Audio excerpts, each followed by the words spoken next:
क्या मैं कोई स्वप्न तो नहीं देख रहा देवी? नहीं सहस्त्रार्जुन, तुम स्वप्न नहीं देख रहे हो। तुम्हारे समक्ष मैं ही खड़ी हूं, ऋषि जमदग्नि की पत्नी रेणुका।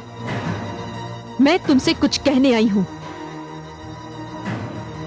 बड़ी बात यह नहीं है देवी कि आप यहां क्यों आई हैं।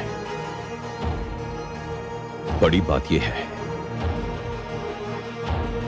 कि इस धरती की सबसे सुंदर स्त्री मेरे कक्ष में, मेरे समक्ष, मुझे अपनी आंखों पर विश्वास नहीं हो रहा देवी। तुम जैसे भोगी और विलासी व्यक्ति की दृष्टि को नारी में सौंदर्य के अतिरिक्त और कुछ कहां दिखाई देता है? नारी के मान, सम्मान, उसके मातृत्व, इन सब गुणों से तो तुम अनभिज्ञ हो, अपरिचित हो। और ये कोई गुण नहीं है, अभिशाप है सहस्त्रार्जुन। सुंदरता तो हर नारी का सर्वश्रेष्ठ गुण है देवी। आप क्या जाने, आपको पहली बार देखकर फिर देखना, बारंबार देखना मेरे जीवन की इच्छा बन चुकी थी। ये रूप, ये यौवन, ये सौंदर्य इस योग्य है कि आप जैसी स्त्री मुझ जैसे राजा के राजभवन की शोभा बने। यह तो दुर्भाग्य है, अत्याचार है कि तुम जैसी सुंदर स्त्री को ऋषि जमदग्नि जैसे ऋषि के रूखे सूखे जीवन का अंश बनना पड़ा। आओ सुंदरी, मेरी फैली हुई बाहें तुम्हारे निवास का सुंदरतम स्थान है। आओ। रुक जाओ सहस्त्रार्जुन, वासना में अंधे होकर ये ना भूलो कि मैं महान ऋषि जमदग्नि की पत्नी हूं और उनके 5 पुत्रों की माता भी। और समस्त संसार एक ऋषि पत्नी को माता की श्रेणी में रखता है।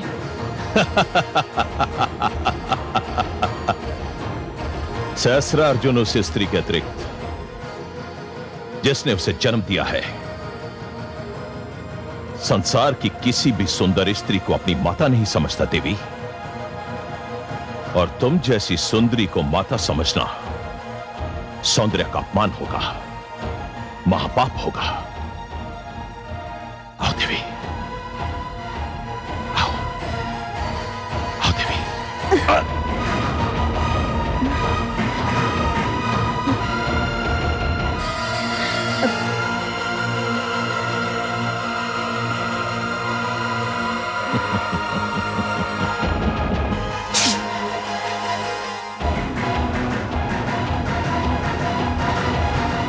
दुष्ट, तुझे सहस्त्र बाहुओं का बल केवल तेरे शत्रु के लिए मिला था, किसी नारी के सम्मान के साथ खेलने के लिए नहीं। मैं चाहती तो तेरा वध भी कर सकती थी सहस्त्रार्जुन, किंतु मेरे पति को ये स्वीकार नहीं होगा।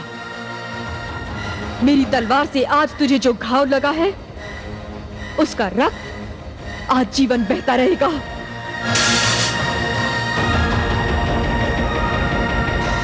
आप धन्य हैं देवी रेणुका, आप धन्य हैं।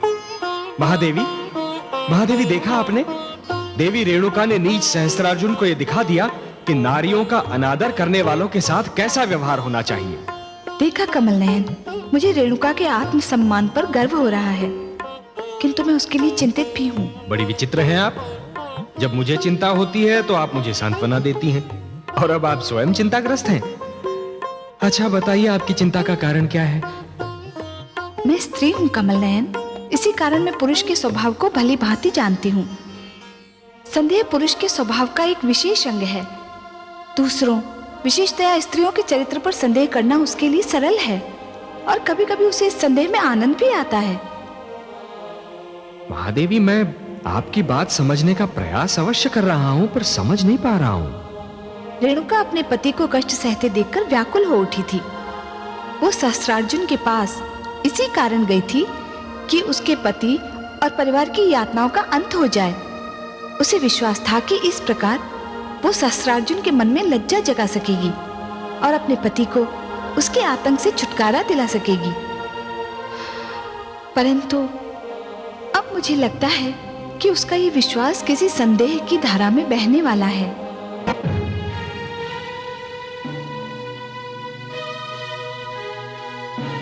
रुक जाओ सैनिकों।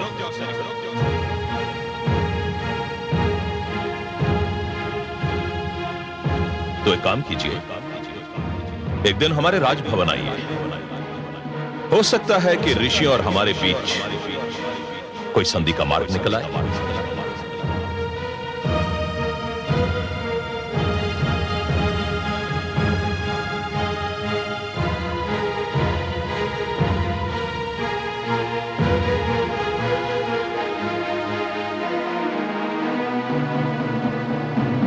स्वामी,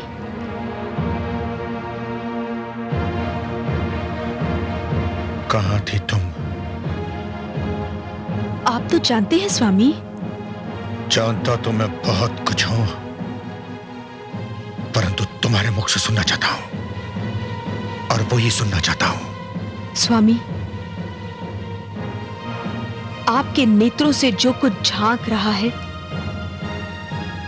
उसे जीवन में मैं पहली बार कोई संज्ञा देने में अपने आप को असमर्थ पा रही हूं। क्या नाम दूं उसे? क्रोध, ईर्ष्या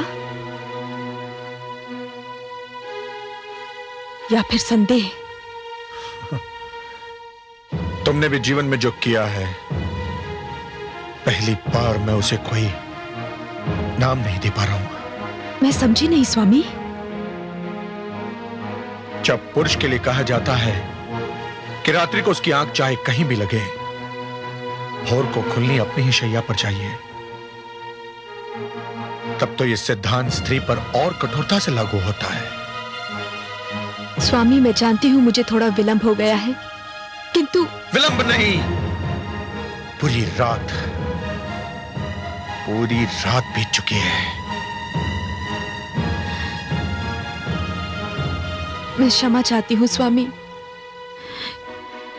किंतु आप तो जानते ही हैं मैं कहां गई थी और क्यों गई थी। कहां गई थी यह भली भांति ज्ञात है मुझे, परंतु क्यों गई थी इस प्रश्न ने मुझे असमंजस में डाल दिया है। स्वामी, आप कहना क्या चाहते हैं? मैं कहना नहीं चाहता, केवल ये पूछना चाहता हूं कि पूरी रात आप उस दुष्ट सहस्त्रार्जुन के पास क्या करती रही? स्वामी, आप मुझ पर संदेह कर रहे हैं स्वामी? यह मेरे प्रश्न का उत्तर नहीं है। आप मेरे पति हैं, मेरे स्वामी हैं। मुझसे प्रश्न करने का अधिकार है आपको, किंतु मैं आपकी पत्नी होने के साथ साथ सतीत्व का पालन करने वाली एक नारी भी हूं, और एक नारी के चरित्र पर लांछन लगाने का अधिकार आपको नहीं है स्वामी। मैं चाहती तो आपके हर प्रश्न का उत्तर दे सकती थी, किंतु नारीत्व के सम्मान की सौगंध अब नहीं दूंगी। क्यों? क्या इस कटु सत्य पर आधारित प्रश्न का उत्तर देते हुए तुम्हें लज्जा आ रही है? लज्जा नहीं आ रही है स्वामी। मैंने ऐसा कोई कार्य नहीं किया है जिस पर मुझे लज्जा आए। पति और पत्नी का संबंध एक ऐसी कोमल भावना पर आधारित होता है जिसका नाम विश्वास है, और जब आपको मुझ पर विश्वास ही नहीं रहा स्वामी, तो मेरा कोई भी उत्तर मेरा कोई भी तर्क आपको संतुष्ट नहीं कर सकता। ये क्यों नहीं कहती कि तुम्हारे पास मेरे प्रश्न का कोई उत्तर नहीं, कोई तर्क नहीं? मुझे तर्क देने की आवश्यकता भी नहीं है स्वामी। मेरा समस्त जीवन आपके सामने है। मैं आपके पुत्रों की माता हूं। मैंने आजीवन आपकी सेवा की है। मैंने आपके पुत्रों को दूध के रूप में अपना लहू पिला पिला कर पाला पोसा है। जब आपका एक संदेह इतने सारे प्रमाणों को नकार सकता है, तो फिर किसी भी तर्क, किसी भी उत्तर का कोई महत्व नहीं रह जाता स्वामी। तो फिर तुम भी सुन लो। मैं ये बताने की आवश्यकता नहीं समझता कि मैं क्या करना चाहता हूं और क्यों करना चाहता हूं।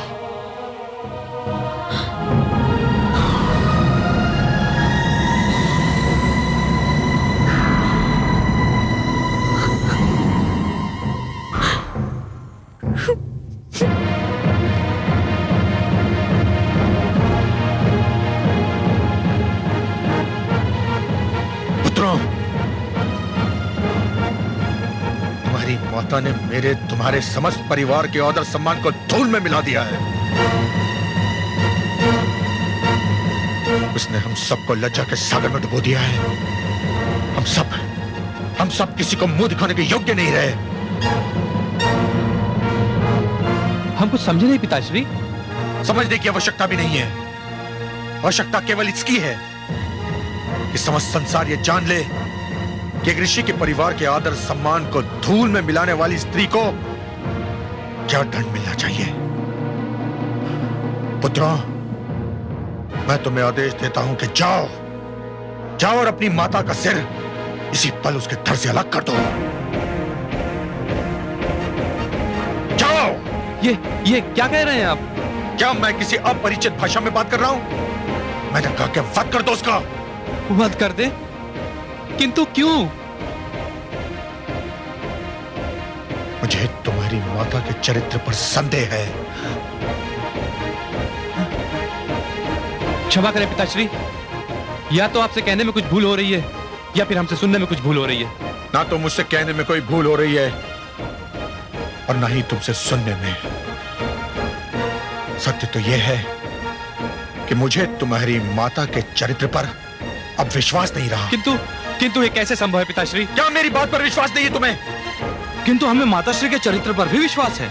अर्थात तुमको मेरे कथन से मिथ्या की गंध आ रही है? नहीं पिताश्री, किंतु हमारी रगों में दौड़ते रक्त से आज भी माताश्री के मातृत्व की सुगंध उठ रही है, और यह सुगंध हमें यह बताने के लिए पर्याप्त है कि यह मातृत्व एक चरित्रवती स्त्री का है।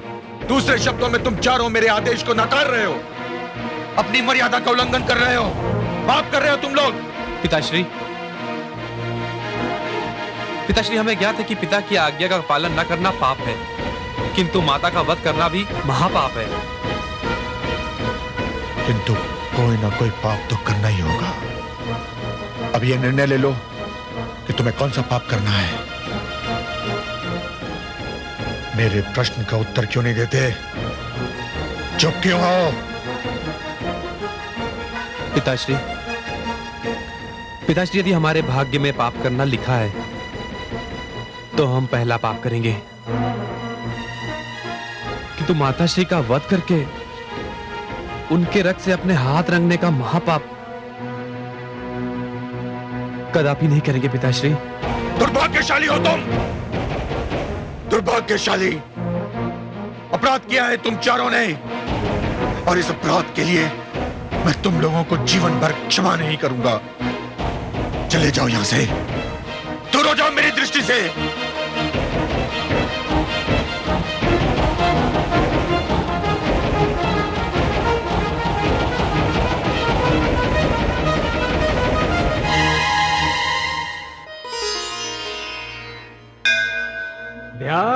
ध्यायेन नित्यम् महेशम्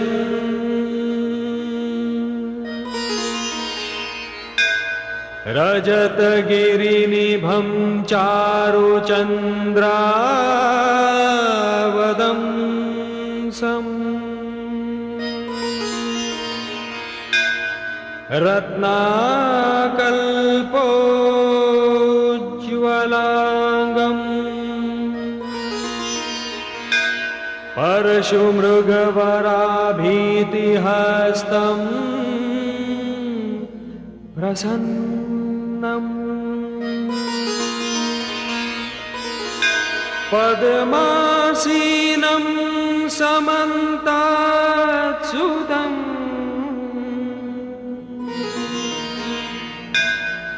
मरगणैर्व्याघ्रकृत्तिं वसानम्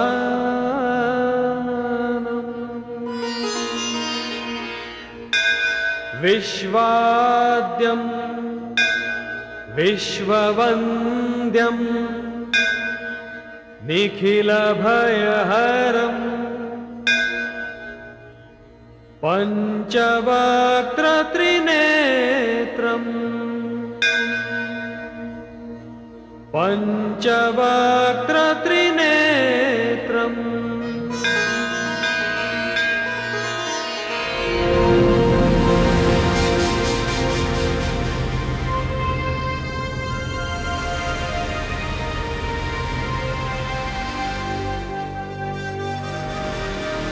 शंभो!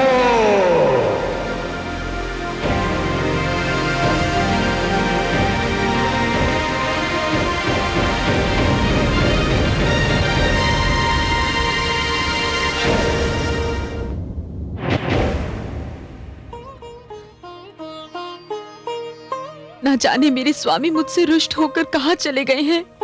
आप घबराइए मत माताश्री, अनुज और समस्त शिष्य उन्हें खोजने ही गए हैं और अब तक तो उन्हें खोज भी लिया होगा। वे आते ही होंगे माताश्री, आते ही होंगे। और मुझे पूरा विश्वास है कि पिताश्री का क्रोध भी अब तक शांत हो चुका होगा। पुत्र, मेरा दायां अंग भड़क रहा है, न जाने इसका क्या अर्थ है। माते, माते। क्या हुआ पुत्र? स्वामी का पता चला? नहीं माताश्री, हम लोग दूर दूर तक देखाए हैं, उनका कोई पता नहीं। आप कहाँ जा रही हैं माते? द्वार पर। क्यों? जब तक मेरे स्वामी लौट कर नहीं आ जाते, मैं द्वार पर ही उनकी प्रतीक्षा करूंगी, चाहे इस प्रतीक्षा में एक युग ही क्यों ना बीत जाए।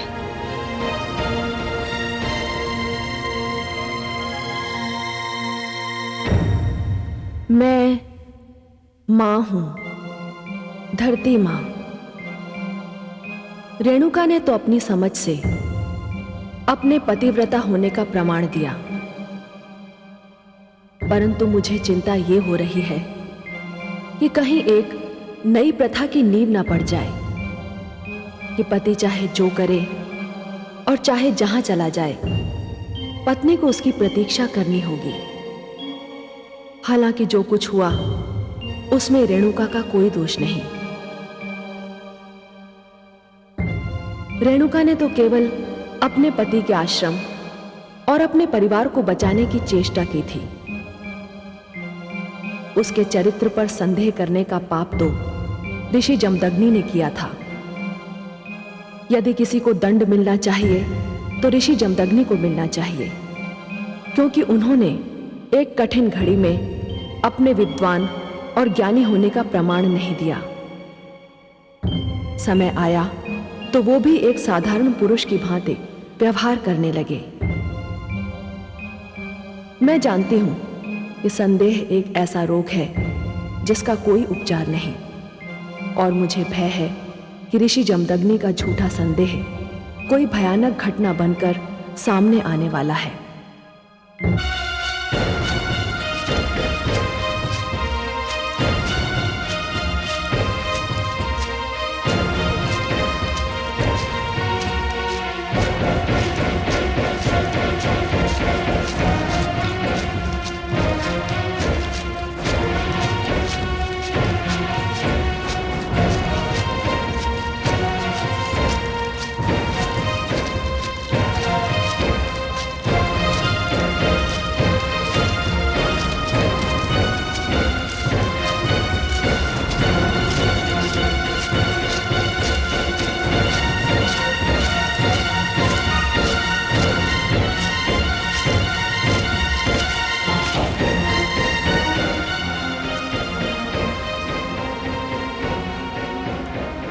पिताश्री।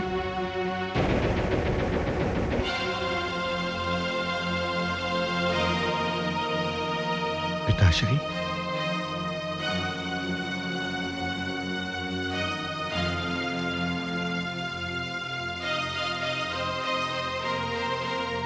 पिताश्री, मुझे नहीं पहचाना पिताश्री? मैं आपका पुत्र। पुत्र राम। हाँ पिताश्री। पुत्र राम, मेरा पुत्र। ओ पिताश्री, पुत्र राम, पिताश्री, मेरा राम।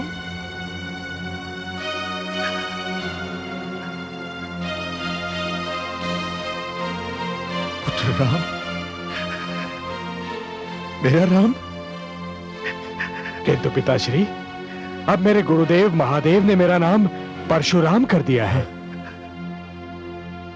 परशुराम?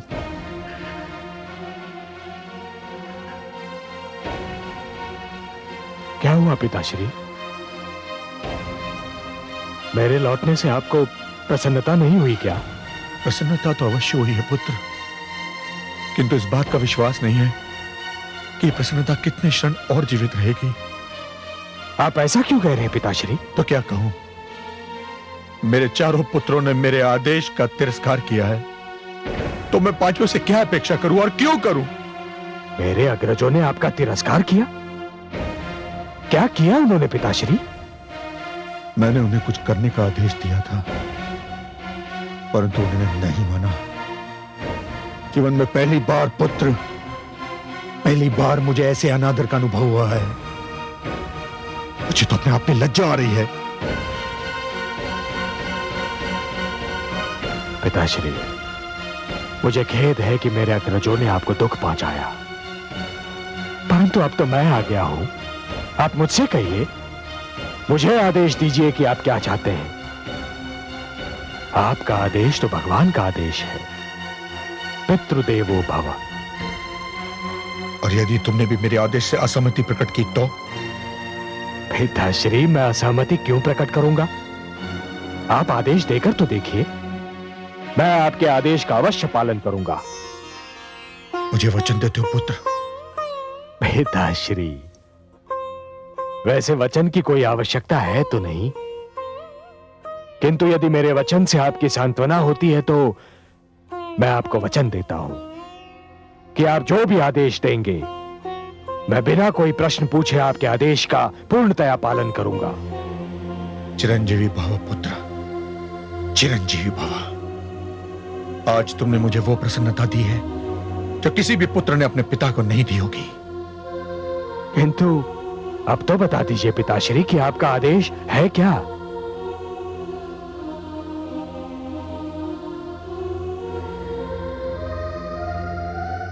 आश्रम चलो पुत्र, वहां तुम्हें सब कुछ बता दूंगा मैं।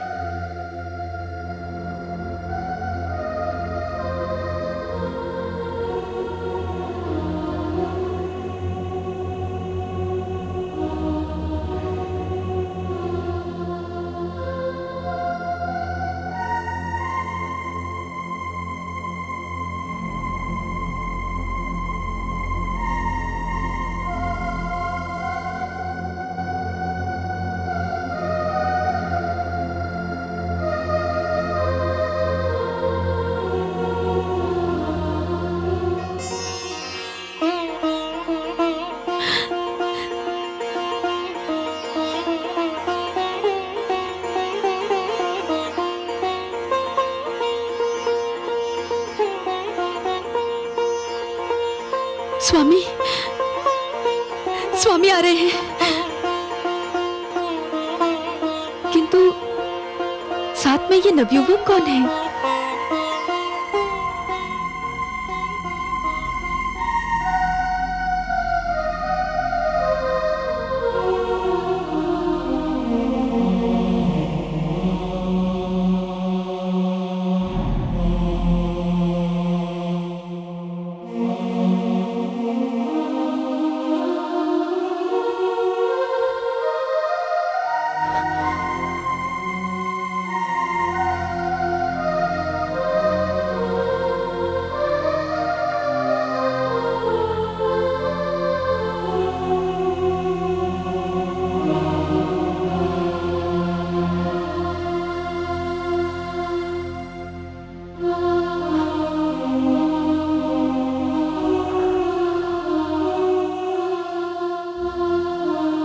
इतने समय उपरांत उन चरणों को छू रहा हूं जो एक पुत्र के लिए स्वर्ग समान होते हैं। हे माता, अपने पुत्र राम का प्रणाम स्वीकार कीजिए माता।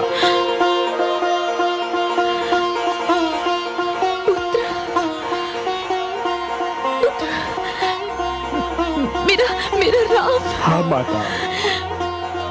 राम, राम तुम आ गए पुत्र। हाँ माता। मेरे लाल। हे माते।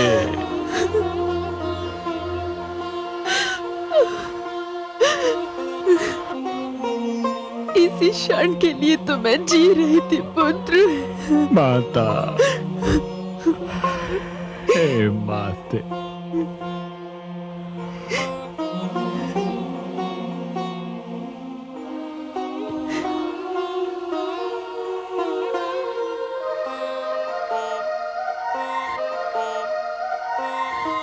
स्वामी, मुझे क्षमा कर दीजिए स्वामी, मुझे क्षमा।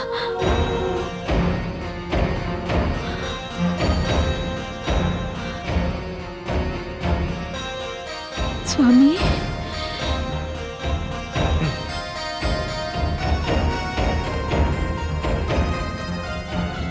पुत्र, कहीं भावना की धारा में तुम बह तो नहीं गए ना? तुम्हें अपना वचन स्मरण है ना? तो काट दो अपनी माता का सर।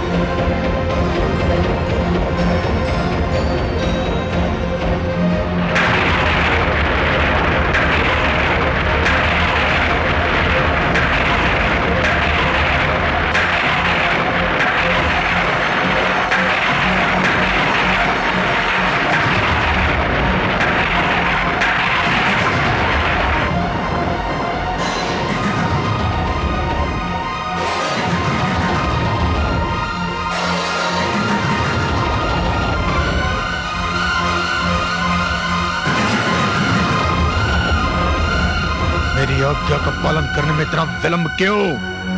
काट दो अपनी माता का सर।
हे परशु,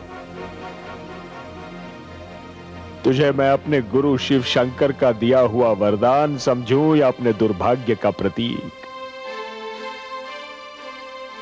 तुझे मैंने पाया था मानवता के शत्रु सहस्रार्जुन का वध करने के लिए। तुझे मैंने पाया था अपने माता पिता के शत्रु सहस्रार्जुन का वध करने के लिए।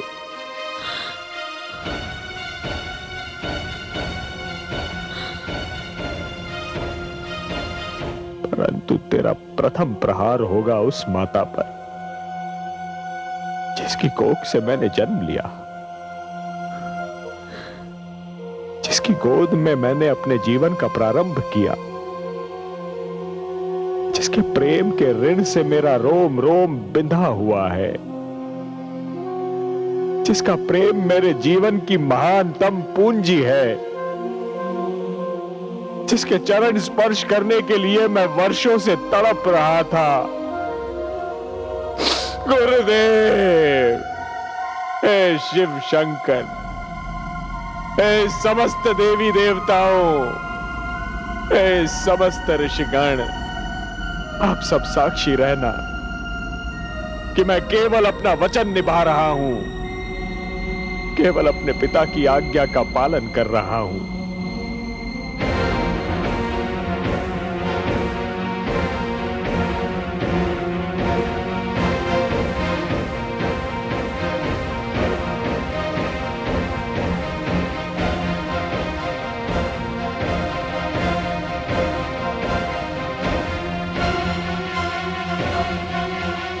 हे माता, अपने इस अभागे पुत्र को क्षमा कर देना माता। मैं वो करने जा रहा हूं जो आज तक किसी पुत्र ने नहीं किया होगा,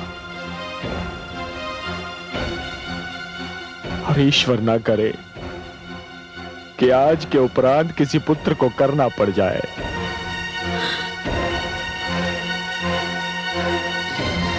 क्षमा माते, क्षमा माते।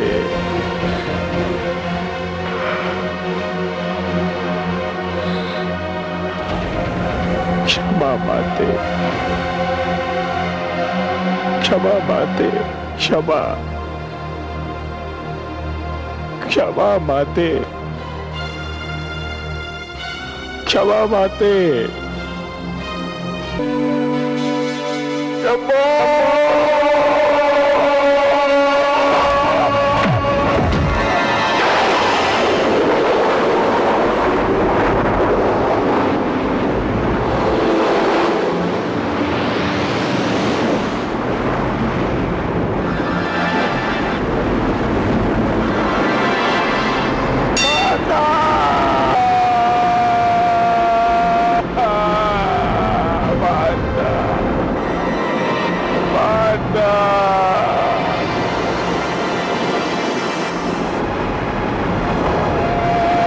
जुग जुग जियो मेरे पुत्र, जुग जुग जियो।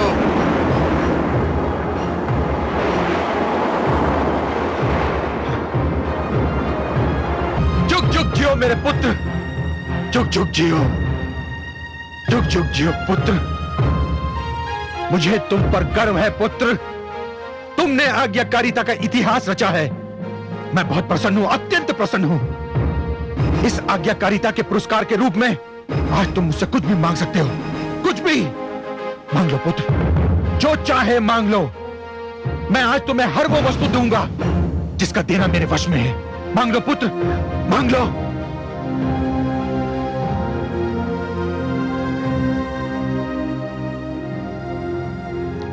आप सत्य कह रहे हैं पिताश्री? क्या मैंने जीवन में कभी असत्य कहा है पुत्र? क्या चाहते हो तुम?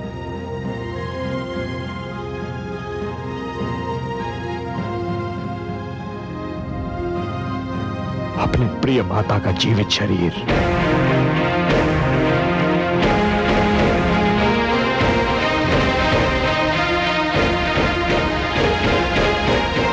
क्या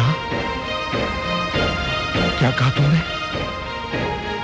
मुझे मेरी जीती जागती माता दे दीजिए। ओ माता, जिसके बिना इस जीवन का हर पल मेरे लिए नरक समान है। पिताश्री, मुझे अपनी माता के जीवन के अतिरिक्त और कुछ नहीं चाहिए, और कुछ नहीं चाहिए। अब चुप क्यों है पिताश्री? मैंने आपको आदेश पालन का वचन देने में एक क्षण का भी संकोच नहीं किया था। आप अपना वर देने में इतना संकोच क्यों कर रहे हैं? मैं संकोच नहीं कर रहा हूं पुत्र, परंतु सत्य तो यही है कि मैं इस वरदान के लिए तैयार नहीं था। मुझे समझने में देर लग रही थी पुत्र। तुमने मेरी आज्ञा का पालन किया और मुझे यह भी नहीं पूछा कि आज्ञा क्या है। तो फिर मुझे भी यह पूछने का अधिकार नहीं था कि वर का वचन देने से पहले ये पूछ सकता कि तुम क्या मांगोगे। मैं वचनबद्ध हो चुका हूं पुत्र, और तुम्हें तुम्हारे पुरस्कार से वंचित नहीं करूंगा, नहीं करूंगा।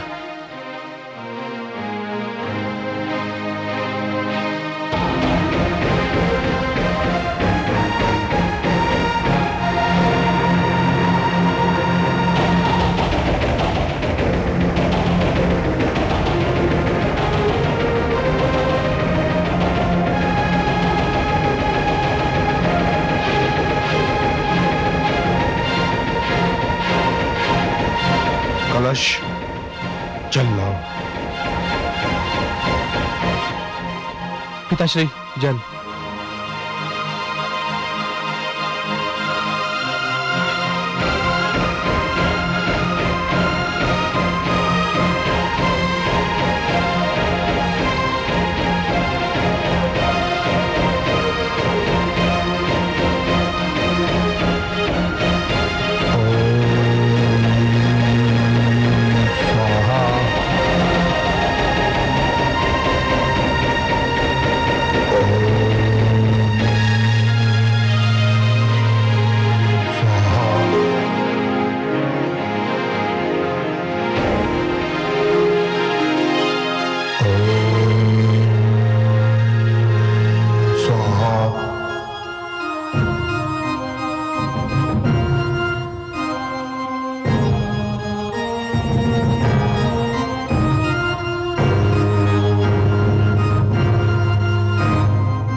स्वाहा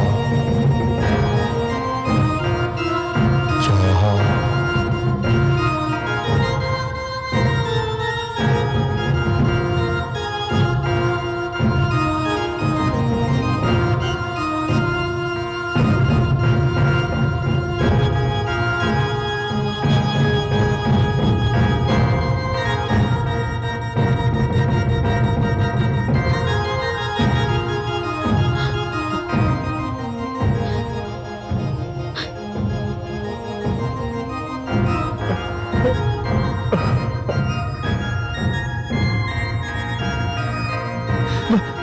माते,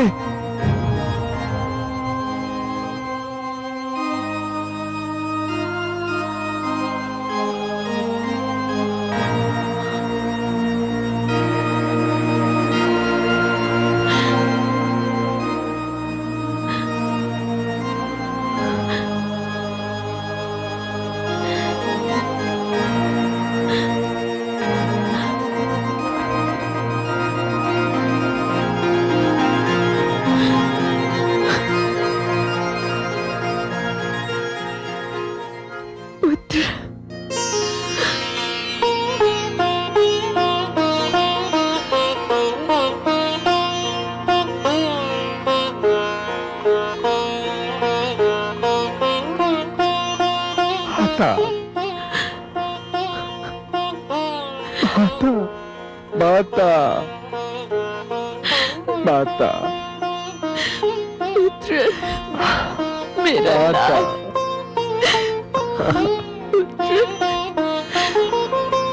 हे माता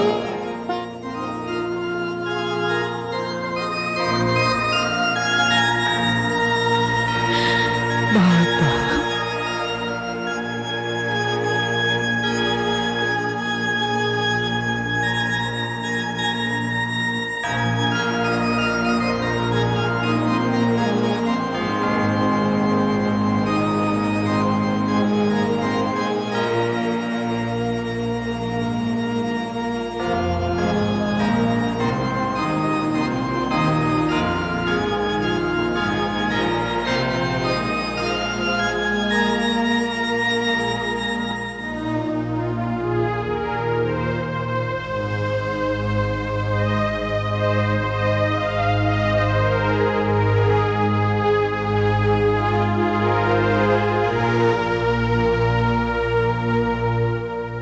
जब व्यक्ति महान बनने लगते हैं तो ऊंचाइयों को छूने लगते हैं।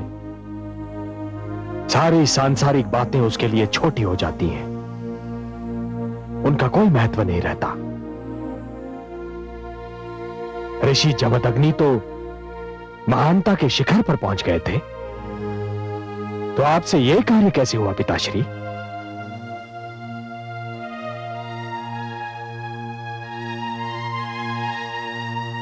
तुम्हारी माता उस दुष्ट सहस्रार्जुन से मिलने गई थी। आने में उसे विलंब हुआ।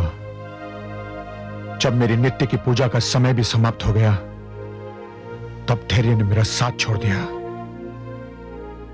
और मुझे तुम्हारी माता के चरित्र पर संदेह होने लगा।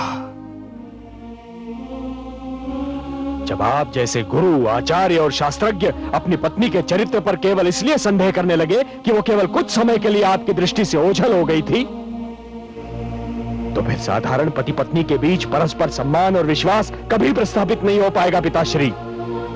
तो क्या मेरा संदेह निराधार था? सर्वथा निराधार। इस बिना सिर पैर वाले संदेह का केवल एक ही आधार हो सकता है पिताश्री, कि मेरी माता एक नारी है, और नारी के चरित्र पर संदेह करना एक पुरुष के लिए बड़ा सहज होता है। नारी को आतंकित करने का एक बड़ा सरल उपाय है। पिताश्री, आप तो एक आचार्य हैं। सर्वसाधारण को परिवार की महत्ता, पारिवारिक संबंधों की आवश्यकता और गृहस्थ जीवन को शांतिमय बनाने का संदेश और उपदेश आप ही देते रहते हैं। यदि आप जैसे आचार्य ही नारी के चरित्र पर संदेह करने लगेंगे, तो नारी के लिए इस धरती पर जीना नरक समान हो जाएगा। किंतु पुत्र, आज मुझे बोलने दीजिए पिताश्री, आज मुझे बोलने दीजिए।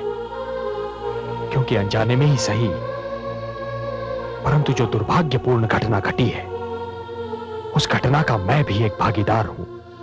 नहीं पुत्र, इसमें तुम्हारा कोई दोष नहीं है।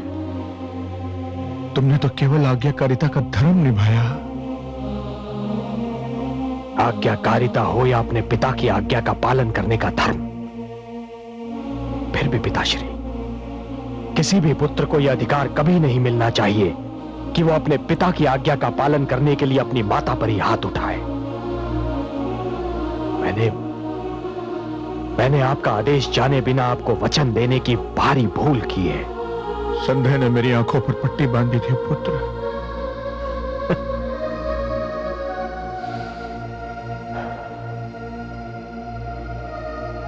आज मुझे ज्ञात हुआ पिताश्री कि वो चाहे कोई महात्मा हो या एक सर्वसाधारण व्यक्ति,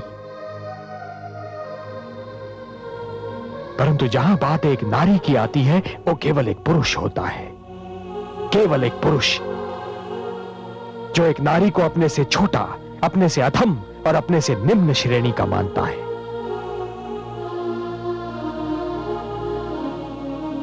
अब भूल गए पिताश्री कि मेरी माता ने आपके लिए क्या क्या किया।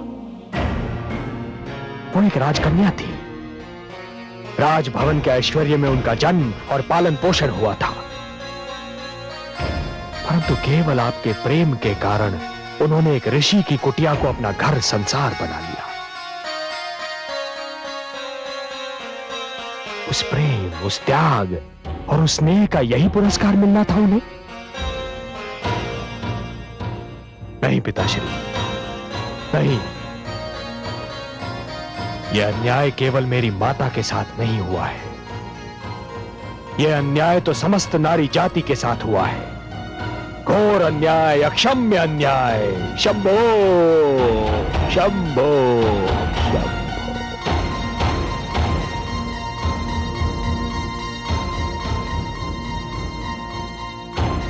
पुत्र, मुझे आभास हो रहा है कि मैंने अनावश्यक शीघ्रता से कार्य लिया। मुझे क्षमा कर दो पुत्र, मुझे क्षमा कर दो। क्षमा तो अब केवल माता श्री कर सकती हैं, आपको भी और मुझे भी।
आज जो कुछ भी हुआ उसे भूलने और भुलाने के लिए क्षमा का शब्द बहुत छोटा, बहुत दुर्बल साधन है देवी। परंतु अपने किए पर पश्चाताप प्रकट करने के लिए मुझे कोई और शब्द, कोई और साधन उपलब्ध भी नहीं।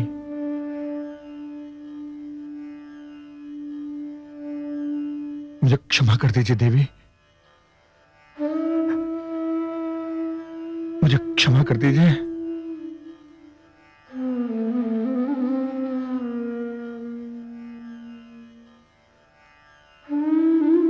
क्षमा करने के अतिरिक्त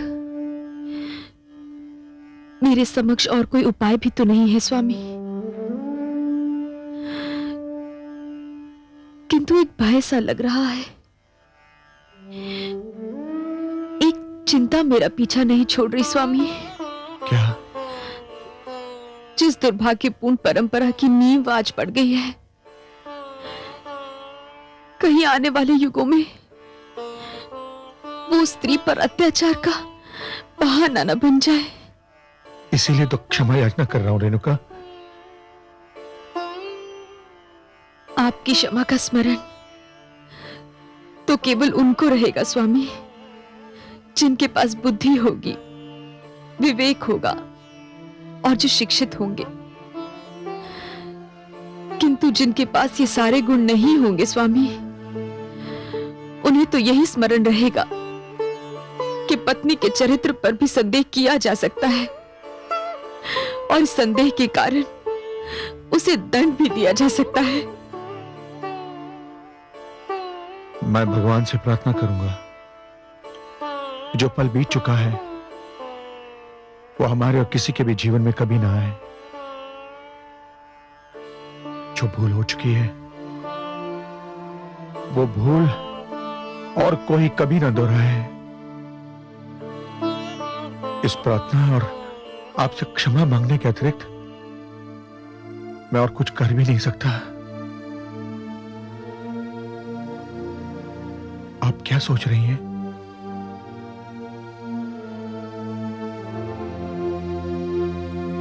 सोच रही हूं कि क्या कहूं स्वामी। मेरी नम्र विनती है कि इस घटना को भूल जाओ रेणुका। हाँ स्वामी, इस घटना को भूलना होगा। इस घटना को भूलना ही होगा स्वामी। इसलिए नहीं कि आप मेरे पति हैं और मैं आपकी पत्नी, इसलिए कि मैं 5 पुत्रों की माता भी हूं। उनकी शिक्षा और उनके मार्गदर्शन का भार प्रकृति ने हमें सौंपा है। उनके भविष्य के लिए और उनके भले के लिए हमें इस घटना को भूलना ही होगा स्वामी। विश्वास कीजिए, मैं ऐसी भूल कदापि नहीं करूंगा।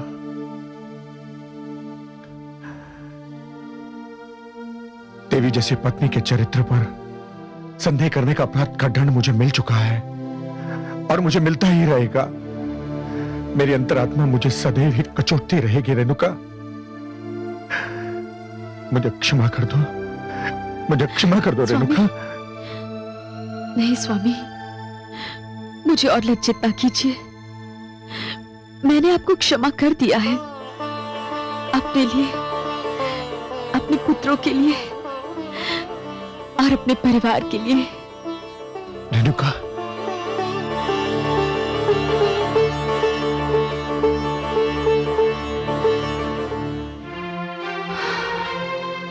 ये क्या हुआ कमल नयन? ये आपने क्या किया? मैं जानता हूं महादेवी कि आप क्रोधित हैं। क्रोधित नहीं सर्वेश्वर, मैं दुखी हूं, पीड़ित हूं। मेरे हृदय में पीड़ा की टीसें उठ रही हैं। मेरे मन मस्तिष्क का संसार डावाडोल है। ऐसी पीड़ा और ऐसी यातना का अनुभव मुझे आज से पहले कभी नहीं हुआ था। मैंने तो पीड़ा से मुख फेर लिया। उस दृश्य को देखना, सहन करना मेरे लिए असंभव हो गया था। आप सत्य कह रही हैं महादेवी। जो कुछ हुआ वो देखने योग्य नहीं था। वो दुर्घटना अविश्वसनीय थी, निंदनीय थी। वो भी आपके हाथों। नारी का सम्मान जिसका सर्वप्रिय सिद्धांत है, प्रधानतम संदेश है। हे कमल नयन, नारी के प्रति आपकी भावनाओं को मैं जानती हूं। उन्हीं भावनाओं के कारण तो मैं आपकी पूजा करती हूं। आपको सदा ये दुख सताता था कि आप अजन्मे क्यों हैं? किसी माता के गर्भ से आपने जन्म क्यों नहीं लिया? और अब इस बार जब आपके अंशावतार ने देवी रेणुका के गर्भ से जन्म लिया तो उसने उसी का सिर काट दिया जिसकी कोख से उसने जन्म लिया। हाँ देवी, मुझसे ये अक्षम्य अपराध हुआ है। यह अप्रिय घटना हुई है मेरे हाथों से।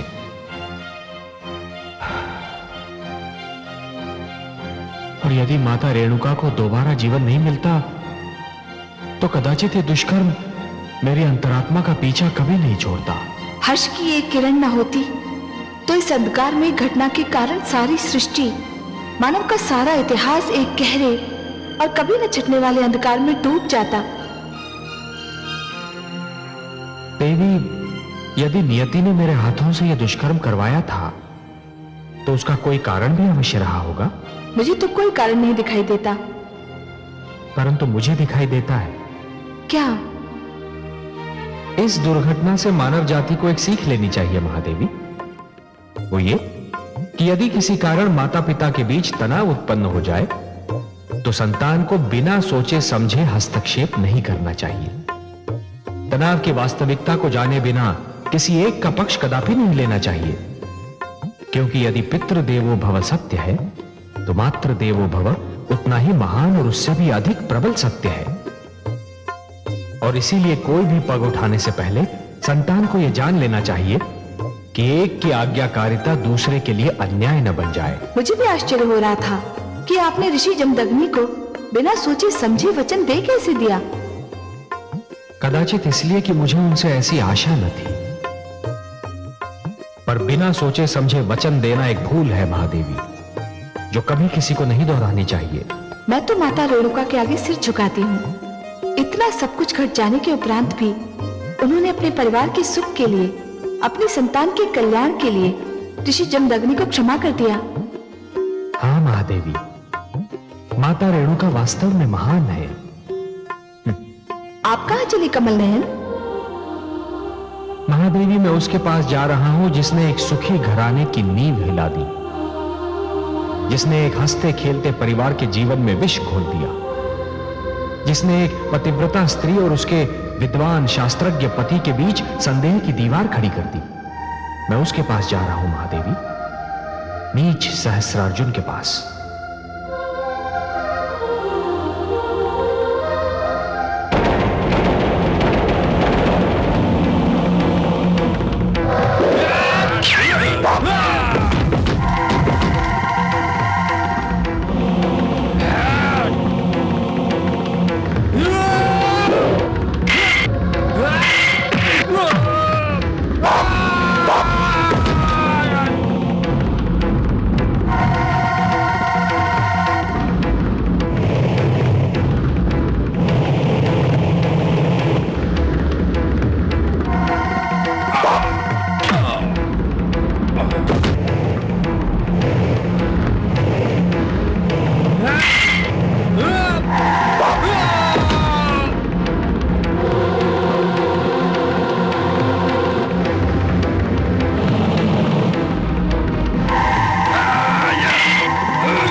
सहस्रार्जुन, तू स्वयं को सहस्रों भुजाओं का स्वामी कहता है ना। आज मैंने तेरी 998 भुजाएं काटकर फेंक दी हैं। अब अपनी रक्षा के लिए तेरे पास केवल 2 भुजाएं बची हैं। कौन हो तुम?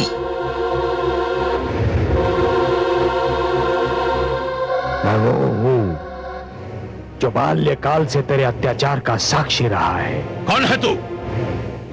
परिचय दे अपना। मेरा परिचय जानना चाहता है तू? मेरा परिचय है तेरा अत्याचार।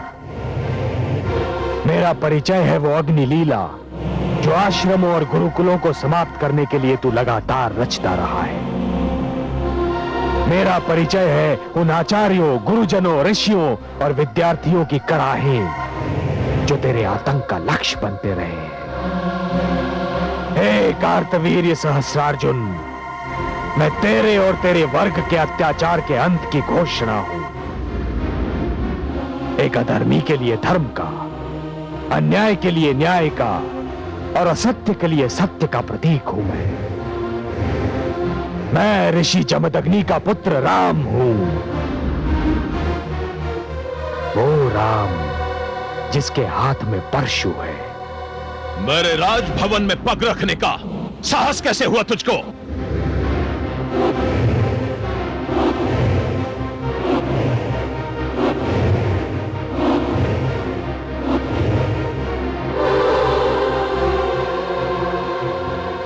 मैं तुझे ललकार कर जगाने और जगाकर मारने आया हूं सहस्रार्जुन। कौन तू? मुझे मारेगा?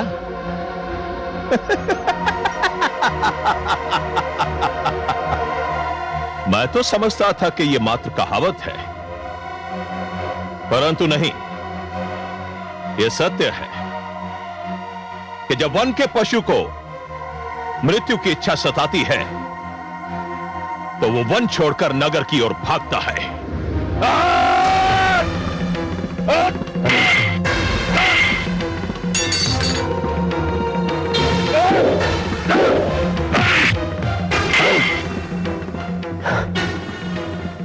तुमने अपने शस्त्रों की परीक्षा कर ली, अब बारी मेरे परशु की है।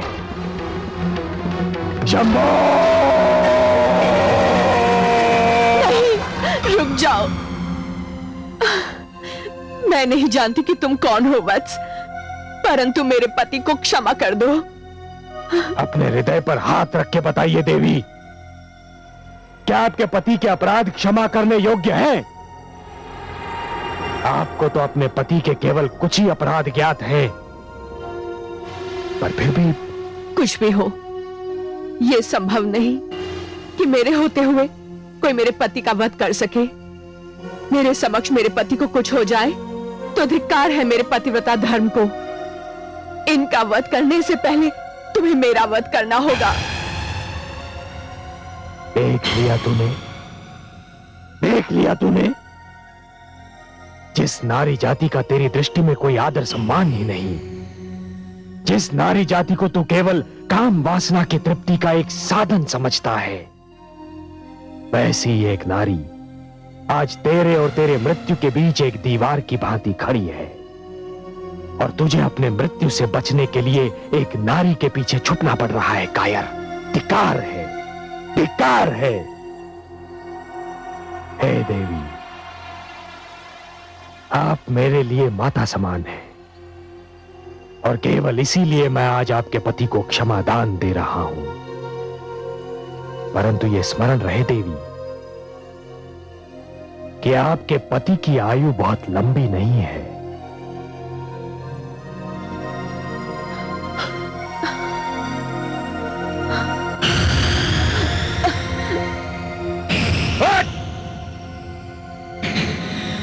मूर्ख, तूने मुझे नहीं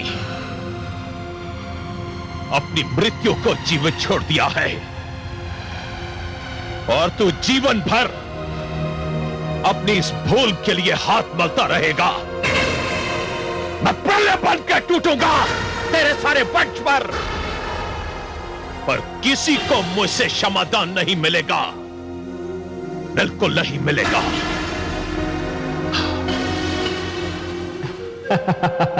महादेवी, मैं आपको नतमस्तक होकर प्रणाम करता हूँ। मुझे क्यों कमल नयन? वास्तव में मैं प्रणाम तो समस्त नारी जाति को करना चाहता था, परंतु आप मेरे समक्ष थी तो मैंने आप ही को समस्त नारी समूह का प्रतिनिधि मान लिया। सत्य है कि बलिदान की यह भावना, ये स्नेह और निस्वार्थी प्रकृति केवल नारी को ही मिली है। हाँ कमल नयन, अपने पति के लिए अपने प्राण दांव पर लगा देना केवल नारी का ही स्वभाव है। अब देखिए ना, मृण्मयी जानती है कि उसका पति क्या है, क्या कर रहा है, पर जब उसके प्राणों पर संकट आया तो मृण्मयी ने अपने प्राण आगे कर दिए। हाँ महादेवी, नारी की यही भावना तो संसार में परिवार की कल्पना की दृढ़ नींव है, और इसी नींव पर पति पत्नी के नाते का विशाल भवन खड़ा होता है। मैं महारानी मृण्मयी को प्रणाम करता हूं। नारी के प्रति आपका ये सम्मान ही आपको श्रेष्ठ और महान बनाता है। रेणुका, इसका अर्थ तो यही हुआ ना कि कोई भी कार्य करना। आचार्य ऋषि वशिष्ठ आपसे भेंट करने आए हैं। ऋषि वशिष्ठ, चलो।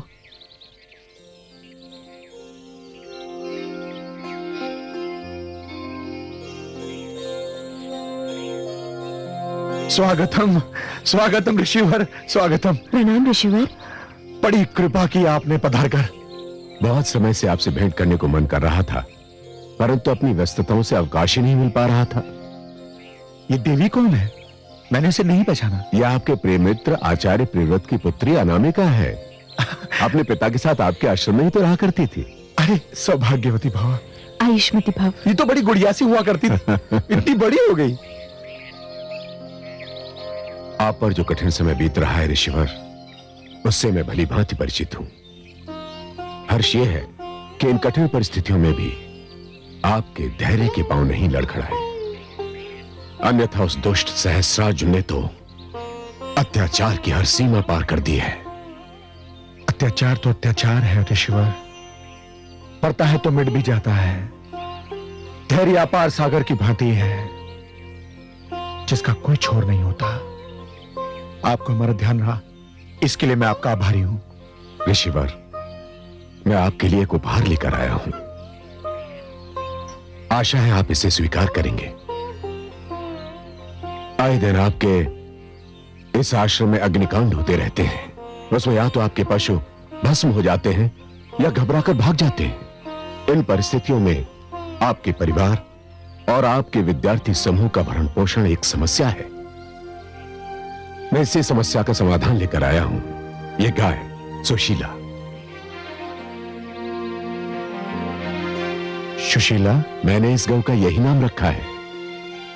अपने नाम ही की भांति सुंदर है। सुंदर तो यह है ही ऋषिवर, परंतु संभवतः आप ये सोच रहे होंगे कि अकेली गौ आप सबका भरण पोषण किस प्रकार करेगी। नहीं ऋषिवर, आपने कामधेनु का नाम तो सुना ही होगा। कामधेनु को तो समस्त संसार जानता है ऋषिवर। ये वो गौ है जो सबका मनोरथ पूरा करती है। इससे धन धान जो कुछ भी मांगो सब मिलता है। यह सुशीला कामधेनु की ही संतान है, और इसमें कामधेनु के सभी गुण हैं। ये आपके परिवार और आपके शिष्यगण सबका भरण पोषण करने के लिए पर्याप्त है। मेरे पास शब्द नहीं है आपका आभार प्रकट करने के लिए ऋषि वशिष्ठ। इसकी आवश्यकता नहीं है ऋषिवर। अनामिका को मैं अपने साथ इसलिए लेकर आया हूं कि सुशीला इसके बिना एक क्षण भी नहीं रह सकती, यहां तक कि इसके अतिरिक्त वो किसी चारा भी नहीं लेती।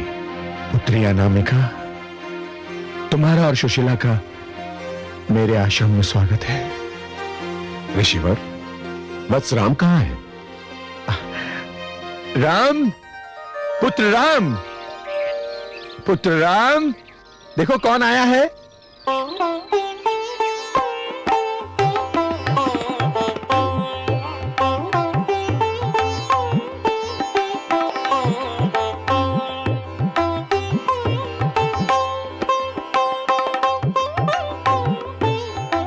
राम, ए राम, राम, राम, ए राम, राम,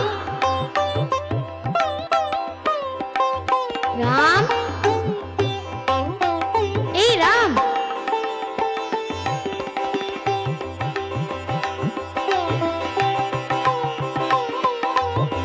राम, ए राम। हटो सामने से। नहीं हटती। देख नहीं रही हो मैं बाण चलाने का अभ्यास कर रहा हूँ? देख रही हूँ। तो फिर हटो बीच से वरना घायल हो जाओगी। हो जाने दो। एक तो दिन भर आश्रम आते नहीं और कोई यहाँ आए तो उससे भी सीधे मुंह बात नहीं करते। अच्छा बोलो। मैं तुमसे कुछ पूछने आई थी। शीघ्र पूछो और जाओ यहाँ से, ताकि मैं अभ्यास प्रारंभ कर सकूं। क्या पूछना है? मुझे मनुस्मृति के इस श्लोक की व्याख्या पूछनी है। वजेतम मधु मांसम जगंदम माल्यम रसायनम स्त्रियम जो कामम क्रोधम नर्तनम गीतवादनम।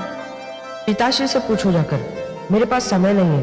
मुझे इस समय सहस्रार्जुन के अत्याचार के अतिरिक्त किसी वस्तु का स्मरण नहीं है और मैं उसी अत्याचार का उत्तर ढूंढ रहा हूँ। किसी और व्याख्या के विषय में न मैं कुछ जानता हूँ न मैं जानना चाहता हूँ। परिहास समाप्त करो और चली जाओ यहाँ से।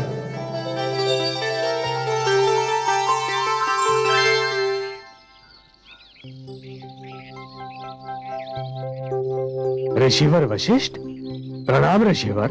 यशस्वी बाबू।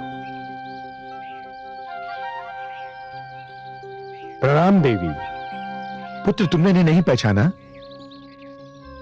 पिताश्री, कुछ कुछ ध्यान तो आ रहा है, परंतु ये मेरे मित्र प्रियव्रत की पुत्री अनामिका है। छोटी सी थी तब यहाँ थी। ओह, ये वही छोटी सी कन्या है जिसका मुख एक क्षण के लिए भी बंद नहीं हुआ करता था। पिताश्री, अब ये इतनी बड़ी और इतनी गंभीर हो गई है, इसे पहचानना तो संभव ही नहीं। क्या मैं इतनी बदल गई हूँ कि पहचानी भी ना जा सकूं? हाँ, यदि पिताश्री नहीं बताते तो पहचानना असंभव था। किंतु मैं तो तुम्हें देखते ही पहचान गई। वो इसलिए कि मैं तो तनिक भी नहीं बदला, जैसा बाल्यकाल में था वैसा ही हूँ। ऋषिवर, मुझे आज्ञा दे। पुत्री अनामिका, सुशीला और उसके बछड़े को तुम्हारे संरक्षण में छोड़कर जा रहा हूं। उनका ध्यान रखना। प्रणाम। प्रणाम ऋषिवर।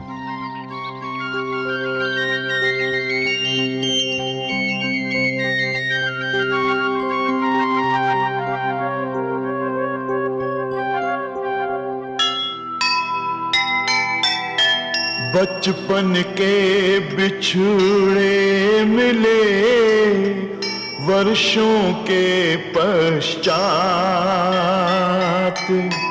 याद किसी को आ गई भूली बिसरी बात।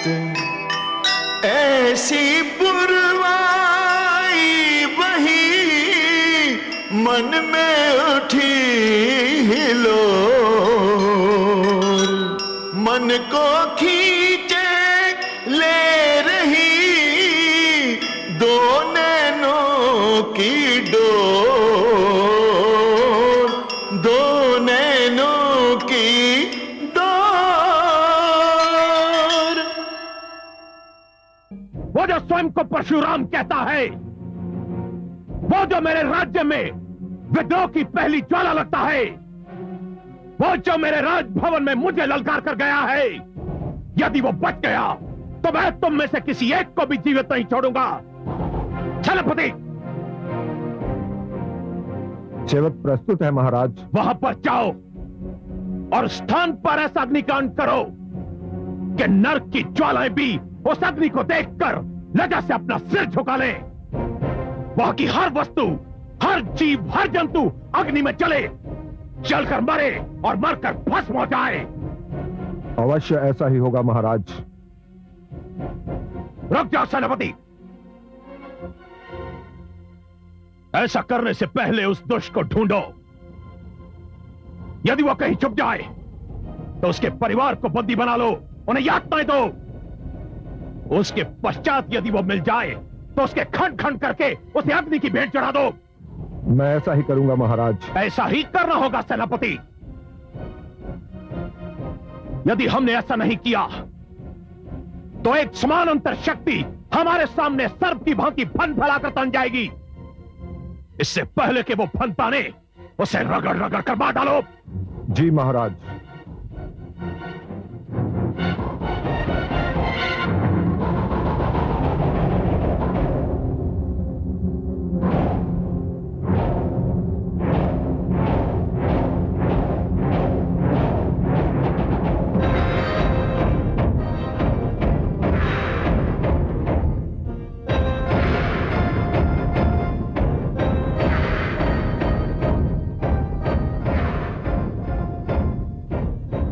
लगता है तुम मुझे देखकर प्रसन्न नहीं हुए।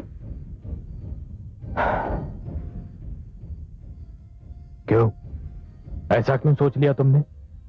यदि प्रसन्न हुए होते तो तुम्हारे नेत्रों में उसकी परछाई अवश्य दिखाई देती।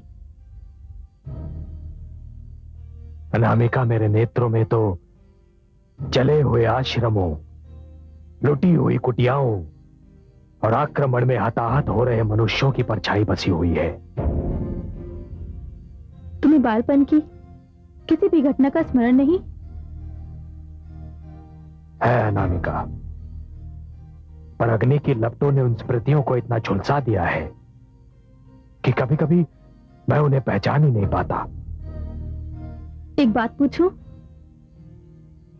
पूछो।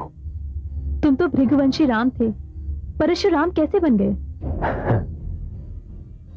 हाँ अनामिका, जन्म ने मुझे भृगुवंशी राम बना दिया था, पर परिस्थितियों ने मुझे परशुराम बना दिया। अब इतने से उत्तर से तुम्हारी संतुष्टि नहीं होती तो मेरे पास कोई दूसरा उत्तर है भी नहीं। राम, अपने नाम की भांति तुम भी बदल गए हो। लगता ही नहीं तुम वही हो जिसके साथ मैं बालपन में खेला करती थी। वो कोई और था और आज जो मेरे सामने है वो कोई और। हाँ देवी, जिसे तुमने बालपन में देखा था वो एक बालक था, भोलेपन और चपलता का सुंदर सम्मिश्रण। परंतु जो आज तुम्हारे सामने खड़ा है वो कोई व्यक्ति नहीं है। फिर कौन है? एक अभियान। हाँ देवी, भृगुवंशी राम एक व्यक्तित्व था, परशुराम एक अभियान है। जिस दिन यह अभियान समाप्त हो जाएगा उसी दिन परशुराम भी समाप्त हो जाएगा।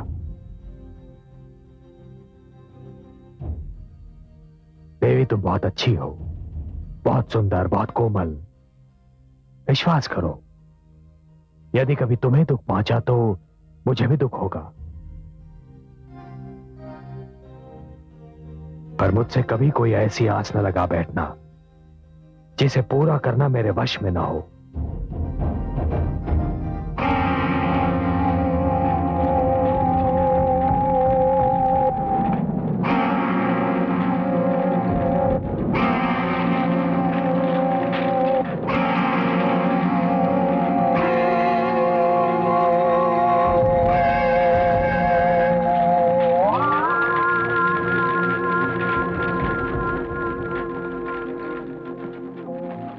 सैनिकों, सबको अंदर से बंदी बनाकर लाओ।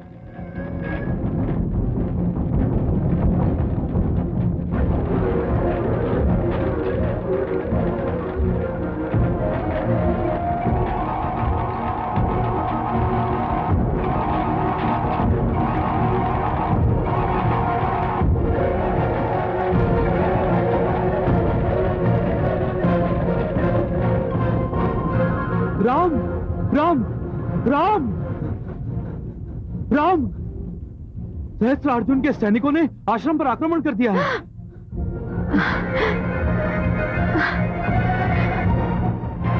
ऋषि जमदग्नि, कहां है तुम्हारा पुत्र? कहां है वो दुष्ट जिसने हमारे महाराज को ललकारने का दुस्साहस किया?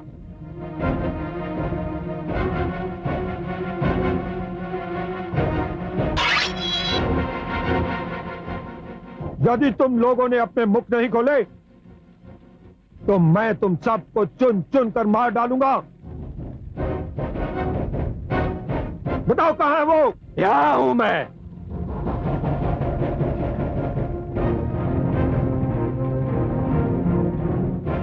घेर लो इसे चारों ओर से।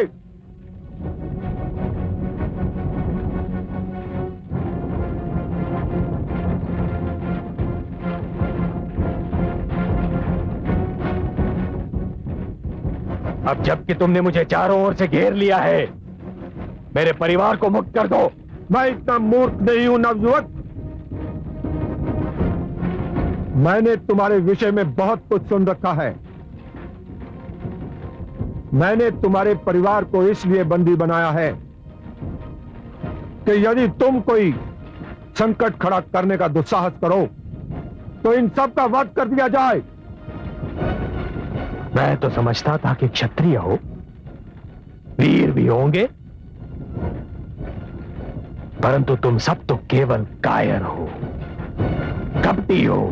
हम वही कर रहे हैं जिसका आदेश हमें महाराज सहस्रार्जुन ने दिया है।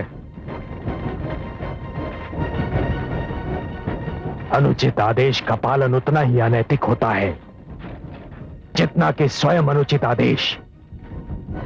यदि तुम्हारे राजा सहस्रार्जुन को अनुचित आदेश देने का दंड मिलेगा तो तुम सबको भी उस अनुचित आदेश के पालन करने का दंड अवश्य मिलेगा और बार बार मिलेगा। सैनिकों, रुक जाओ। तुम एक शिक्षक की संतान हो पुत्र, तुम शिक्षक हो। मैं शिक्षक की संतान अवश्य हूं पिताश्री, परंतु शिक्षक कदापि नहीं हूं। नहीं पुत्र, हट मत करो। मैं नहीं चाहता कि आश्रम की भूमि मानव वृक्ष से रंगी जाए। तुम आत्मसमर्पण कर दो पुत्र।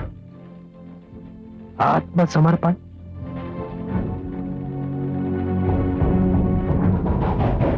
आत्मसमर्पण? असत्य के समक्ष आत्मसमर्पण, अधर्म के समक्ष आत्मसमर्पण, अन्याय और अत्याचार के समक्ष आत्मसमर्पण। पिताश्री, आप जो कह रहे हैं यदि वो कर दिया गया तो मानव इतिहास अश्रुओं की धारा में बह जाएगा और वो मानव इतिहास का सबसे बड़ा दुर्भाग्यपूर्ण दिन होगा।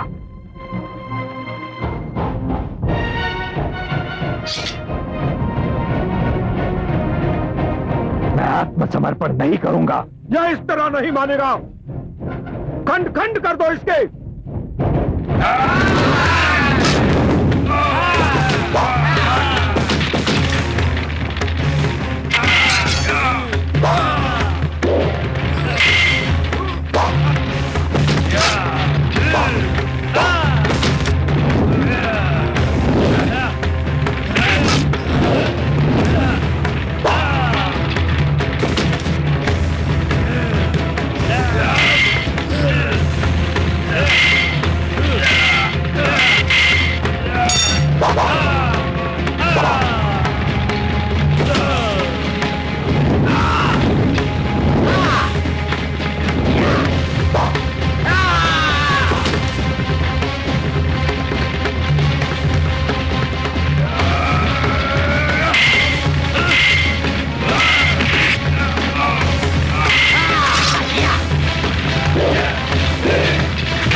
संपन्न हो गया पुत्र?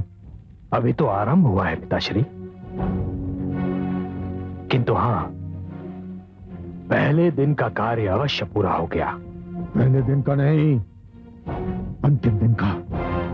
और अंतिम दिन का इसलिए कि आज के उपरांत मैं इस आश्रम की धरती पर तब की होली सहन नहीं करूंगा पुत्र। चाहे हम आक्रमण और प्रहार के लक्ष्य क्यों न बन जाएं? हाँ पुत्र, चाहे हम आक्रमण और प्रहार के लक्ष्य क्यों न बन जाएं, क्योंकि कर्म की परीक्षा साधारण स्थिति में नहीं होती। कोई मनुष्य अपने कर्म का कितना बड़ा साधक है कि उसी समय ज्ञात होता है जब उसे असाधारण और असुविधाजनक स्थितियों ने घेर लिया हो। परंतु पिताश्री, मुझे बोलने दो, आज मुझे बोलने दो पुत्र। हमारे जन्म ने हमारे अस्तित्व के साथ एक विशेष कर्म को जोड़ा है, और वो कर्म हमारे अस्तित्व के साथ उस समय तक जुड़ा रहेगा जब तक कि हमारी नसों में रक्त का प्रवाह और हमारे शरीर में प्राणों की उपस्थिति शेष है। और ये कर्म क्या है? ये कर्म शास्त्र नियमों की शिक्षा है, ज्ञान का प्रचार, धर्म और अहिंसा पर अनुरोध। यही हमारा कर्म है पुत्र, और यही हमारी परंपरा है। और मैं इस परंपरा को अपने नेत्रों के सामने कभी टूटते नहीं देख सकता।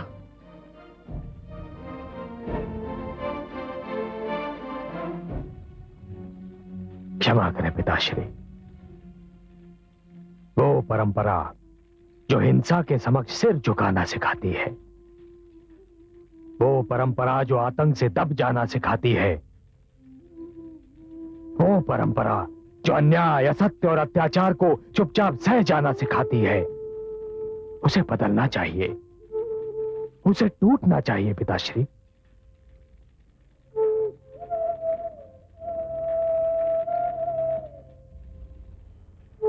देखिए, इन अत्याचारियों के मृत शरीर चिल्ला चिल्ला कर कह रहे हैं पिताश्री कि वो परंपरा बदल चुकी है, वो परंपरा टूट चुकी है। उसे मैंने बदला है, उसे मैंने तोड़ा है पिताश्री। सहस्त्रार्जुन और उसके अत्याचारी वर्ग के लिए मेरी ओर से यही उत्तर है,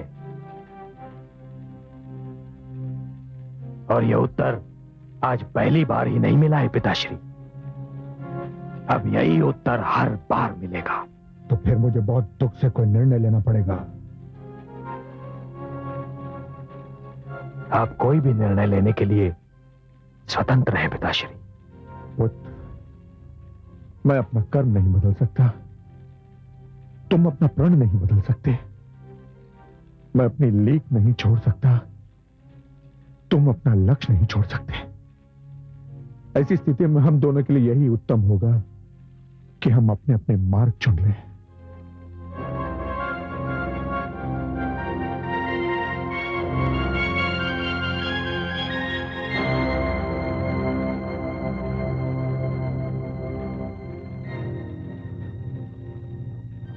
मैं परंपरा बदल नहीं सकता और न ही उसे तोड़ सकता हूं। सत्य तो यह है पुत्र कि मैं उसे अपने नेत्रों के सामने टूटता हुआ देख भी नहीं सकता। यदि तुम जो कह रहे हो वही करना चाहते हो,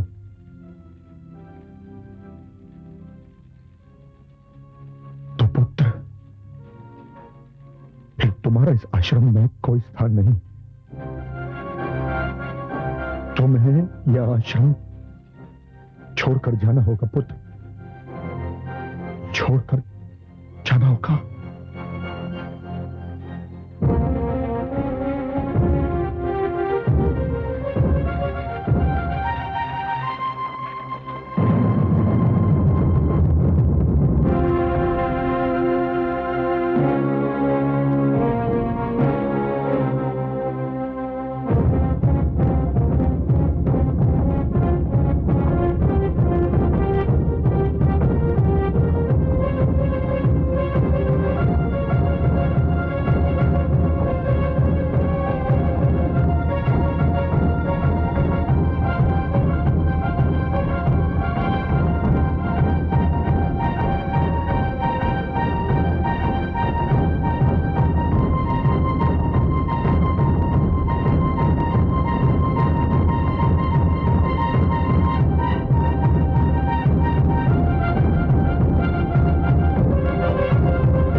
कमल नयन, किस सोच में डूबे हैं आप?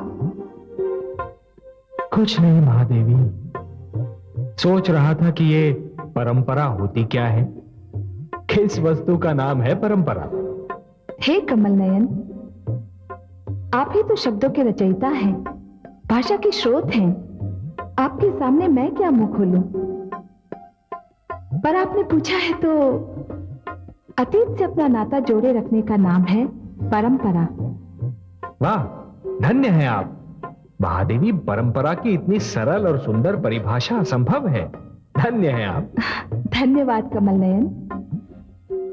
ये सत्य है कि हर पीढ़ी ये देखती है कि उससे पहले की पीढ़ी ने जो कुछ किया उसमें कौन से कार्य सुंदर थे, वो उनका अनुसरण करती है और यही परंपरा कहलाती है। आपने सत्य कहा महादेवी, सर्वथा सत्य कहा। बड़ों का आदर करना, छोटों से प्रेम करना, माता पिता की आज्ञा का पालन करना, एक दूसरे के अधिकारों का सम्मान करना, ये सब वो सुंदर परंपराएं हैं जो पीढ़ियों से चलती आ रही हैं और आगे चलती भी रहनी चाहिए। परंतु हे महादेवी, क्या परंपराएं टूट नहीं सकती, बदल नहीं सकती? क्यों नहीं? हे कमल नयन, मानव जाति को चाहिए कि हर युग में समय की कसौटी पर परंपराओं को कसती रहे और उसके अनुसार उनमें परिवर्तन करती रहे, क्योंकि परंपराओं को आडंबर में बदलते देर नहीं लगती। एक पीढ़ी की परंपरा दूसरी पीढ़ी के लिए कष्ट का कारण भी बन सकती है। आप सत्य में धन्य है महादेवी। आप तो कह रही थी कि सारे शब्दों का स्रोत मैं हूं, परंतु आपके इन सुंदर शब्दों ने मेरी सारी उलझन दूर कर दी। कैसे? क्योंकि मेरे अंश अवतार ने ऋषि जमदग्नि की परंपरा को तोड़ दिया है। पर महादेवी, अब आपके वचन सुनने के उपरांत मुझे यह विश्वास हो गया है कि मेरा अंश अवतार जो कर रहा है ठीक कर रहा है। महादेवी, परंपरा का आदर करना एक बात और परंपरा से चिपके रहना दूसरी बात। मेरा अंश अवतार परंपरा से चिपके रहने को नकार रहा है।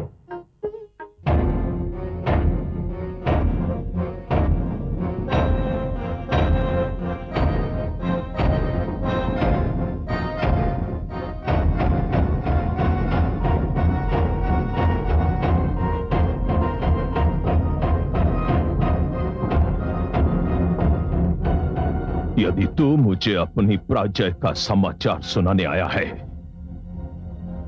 तो वो समाचार मैंने सुन लिया है। अब मुझे तेरी कोई आवश्यकता नहीं। क्षमा महाराज, क्षमा महाराज, क्षमा।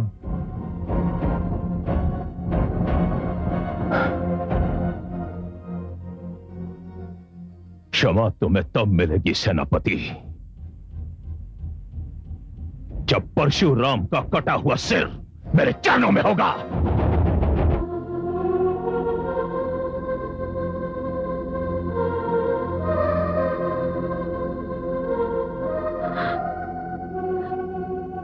आयुष्मान भव पुत्र।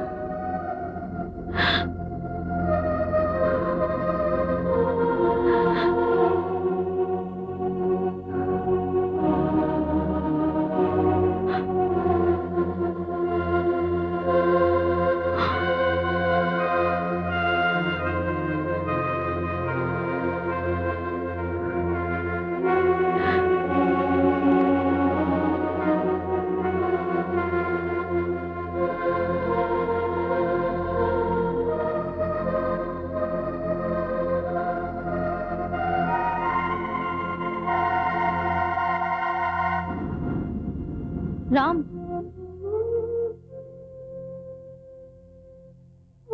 क्या बात है अनामिका? तुम कहां जा रहे हो?